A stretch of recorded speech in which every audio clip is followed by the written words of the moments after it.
혹시 여기서 딸기 좋아하시는 분? 사과는요? 저는 사실 귤을 제일 좋아한답니다. 열심히 먹다 보면 문득 사과는 왜 이름이 사과일까? 딸기는 왜 딸기가 되었을까? 궁금해지지 않나요? 이름의 유래부터 이와 관련된 영화와 책 등 다양한 이야기까지 과일들의 TMI를 제가 모두 들려드립니다. 점심 식사는 다들 하셨나요? 다들 과일 한 조각씩 입에 물고 디저트처럼 들어주세요.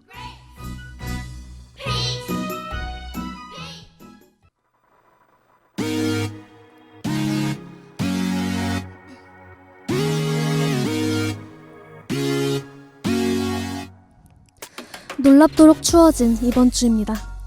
저는 아니지만 매서운 바람을 맞으며 지나간 여름을 그리워하시는 분들도 분명 계실 텐데요. 그래서 준비했습니다. 못다한 여름 이야기를 한 번만 더 해볼 텐데요. 들으면서 추우실까봐 최대한 시원하지 않은 곡들로 구성했으니 걱정하지 마시고 오늘도 가볍게 들어주세요. 우리 라디오는 아직 여름에 머물러 있습니다. 오늘의 과일은 수박입니다.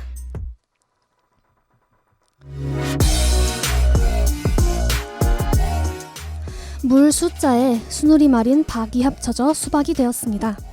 여기서 박은 흥분의 가족이 박을 타서 금은보화를 잔뜩 얻었다 할 때의 그 박이고요. 물기가 많은 박이라고 생각하면 되겠습니다. 수박을 한자로는 서과라고 하는데요. 서쪽에서 온 과일인 뜻입니다.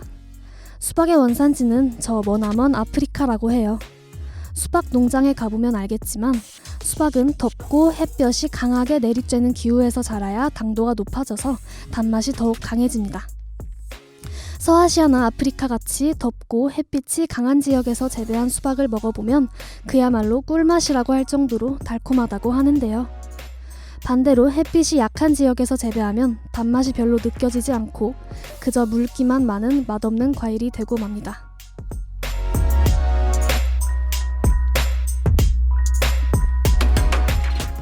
아프리카에서 자라던 수박이 중국으로 건너온 것은 10세기경이고 우리나라에 들어온 것은 13세기 고려 때 원나라를 통해서라고 합니다. 고려 사람들은 우리처럼 수박을 즐겨 먹진 않았다고 해요. 사람 심리라는 게 처음 보는 낯선 것을 대하면 일단 경계하기 마련이니까요. 허균이 쓴 도문대작에는 수박을 처음에 심은 사람은 고려를 배신하고 몽골에 귀화하여 고려 사람을 괴롭힌 이였다고 기록되어 있습니다. 당시 고려 사람들이 수박이 곱게 보였을 리가 없겠죠. 하지만 당연한 말이겠지만 수박에는 죄가 없습니다. 처음에는 선뜻 손이 가지 않았을지 모르나 고려인들은 점점 수박의 매력에 빠져들었던 것으로 보입니다. 고려 말에는 수박의 맛을 칭찬하는 작품마저 여럿 발견되었다고 하니까요. 톰 로젠탈의 워터멜론 듣고 올게요.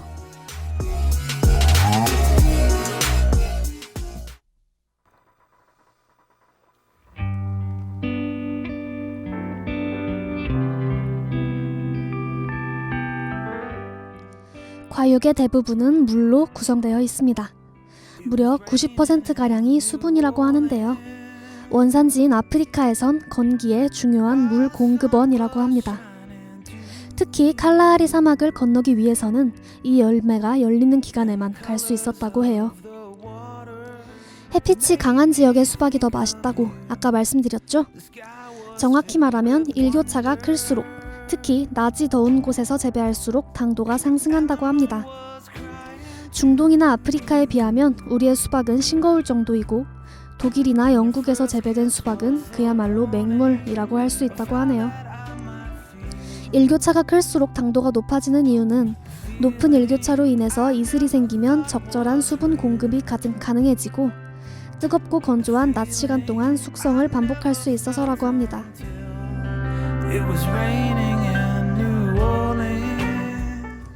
보통은 수박하면 둥글고 줄무늬가 있는 모습을 상상하지만 실제로는 모양이 매우 다양하다고 해요. 품종에 따라 길쭉하기도 하고 줄무늬가 없거나 검기도 합니다. 광주광역시 일대에는 그 지역에만 자라는 무등산 수박이 유명하다고 하는데요. 우리나라 토종 수박으로 씨앗이 하얗다고 합니다. 현지 방언으로는 풀랭이라고 하는데 이름값과 희소성 때문에 그 지역에서 즐겨 먹진 않는다고 해요. 시중에는 간혹 노란 수박이 유통되기도 하는데요. 노란 수박은 세 종류가 있습니다. 첫 번째는 껍질은 어두운 초록색인데 속살이 노란 블랙망고 수박. 두 번째론 껍질이 노란색이고 속살은 빨간 수박. 마지막으로는 껍질과 속살이 모두 노란 수박이 있습니다. 맛은 일반 수박보다 조금 더 달다고 하는데요. 너무 달아서 오히려 맛이 없다고 느끼는 사람들도 있다고 합니다. 일본에선 네모난 수박도 만든다고 해요. 식용이라기보단 장식용으로 개당 약 10만원대에 팔린다고 합니다.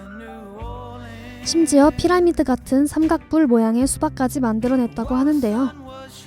이는 수박에 열매가 생길 무렵 특정 모양의 틀에 넣어서 자라게 한 것이라고 합니다.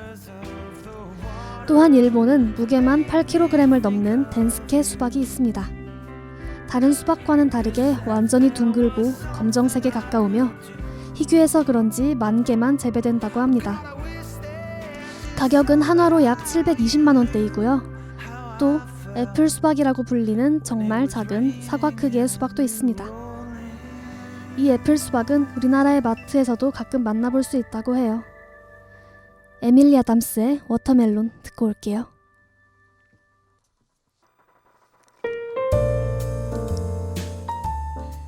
상당히 비싼 과일에 속하는데 열어보지 않고는 좋은 수박인지 알 수 없기에 구입 시 어느 정도 운이 따라줘야 한다는 단점이 있죠.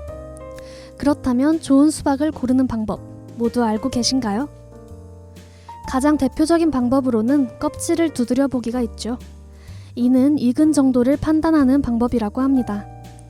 수박은 익을수록 단단한 흰 부분과 붉은 부분의 경계가 뚜렷해진다고 하는데요. 이 때문에 잘 익은 수박일수록 속이 빈 듯한 고음에 통통 소리가 나는 거라고 해요. 주먹으로 노크하는 것보다 오히려 손바닥으로 팡팡 치는 것이 소리 구별하기에 더 좋다고 하니 참고하세요. 그 다음으로는 껍질의 하얀 반점을 확인하는 방법이 있습니다. 이 반점은 수박이 자랄 때 지면에 닿은 부분인데 덜 익었을 땐 하얀색에 가깝지만 완숙할수록 노란색으로 변합니다. 그리고 반점이 노란색일수록 좋다고 해요. 또한 수박의 빨간색이 단맛을 결정한다고 믿기 쉬운데 아까 노란 수박을 설명했듯이 붉은색과 단맛은 상관이 없다고 합니다. 아직 색이 덜 들어서 속이 하얀 수박이라도 먹어보면 의외로 달고 시원하다고 하는데요. 다만 이런 것은 상품성이 없기 때문에 일하는 사람들끼리 나눠 먹고 말 뿐이라고 합니다. 80년대에서 90년대까지만 해도 수박을 미리 열어보고 사는 경우도 드물지 않았다고 합니다. 수박을 열어보고 제대로 익었는지 확인하는 것인데요. 물론 열어봐서 잘 익으면 그 손님이 사갈 것이니 문제가 없고 열어봤는데 판매자가 보기에도 팔기에 좀 부적합하다고 생각되면 팔 수 없는 것이니 큰 문제는 없지만요.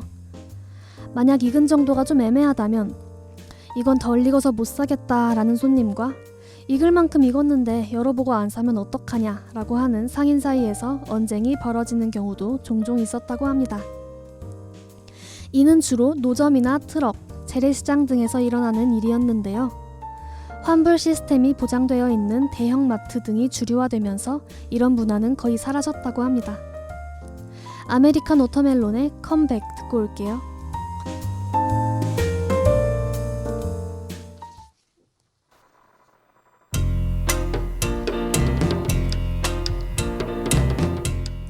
지금 들으시는 노래는 워터멜론 맨이라는 곡으로 미국의 유명한 영화배우인 제니퍼 로페즈와 조지 클루니 주연의 1998년 영화 표적의 삽입곡입니다.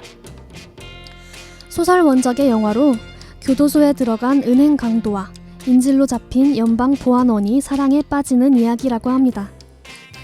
원곡은 아니고요. 다른 밴드가 연주하는 LP 버전의 음원입니다. 여러분은 과일을 좋아하시나요? 새콤달콤한 과일처럼 오늘의 이야기도 여러분께 디저트가 되었으면 합니다. 지금까지 제작 진행의 김아윤, 기술의 윤지은이었습니다. 우리는 다음 과일로 만나요.